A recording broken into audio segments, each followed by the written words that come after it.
خوش خیر سے رکھے اللہ پاک. نہیں نماز پڑھی. میرا ایک سوال ہے، میں نا اچھا کچھ جی صلی اللہ علیہ وسلم تشہد کے بعد فرمایا کرتے تھے خیر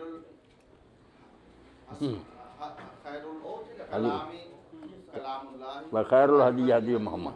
صلی اللہ علیہ وسلم. یہ تشہد کے کس حصے میں پڑھنا ہے؟ یہ دروشی سے پہلے پڑھنا ہے یا دعاؤں کے ساتھ پڑھنا ہے؟ یہ ایک ہی جگہ نسائی میں ہے، ایک ہی جگہ 1213 اور کسی کتاب میں نہیں، اسی جگہ.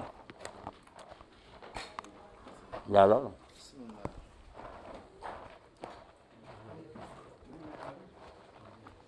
سرور صاحب لگو نا. یہ ڈاکٹر صاحب اللہ دے رسول علیہ الصلوۃ والسلام کا انہوں معجزہ کہنا چاہیے کہ کسی پچھلی امت نے نہیں کیتا. بھئی جو اپنے پیغمبر دے بارے لکھیا سی نا وہ سند ہوندی ہے بھئی کس کو سنیا تو انہیں کس کو سنیا.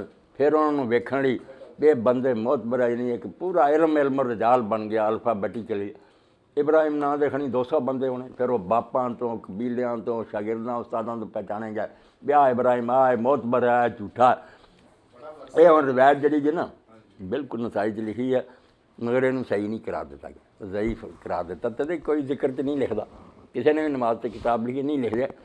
ہوں ایک کتاب آ گئی ہے، تسی وہ کوشش کرو انوار الصحیفہ، وہ نام رکھا انوار الصحیفہ. یہ چارے کتاباں جڑیاں ترمذی نسائی ابن ماجہ ابو داؤد یہاں جنیاں ضعیف سی نا ڈاکٹر صاحب صحیح نہیں نہیں. میں کل ہی ویکھی ہے، ہوں میرے کو ایسے نہیں تمہیں کٹ جاؤ نہیں وکھا دوں گا.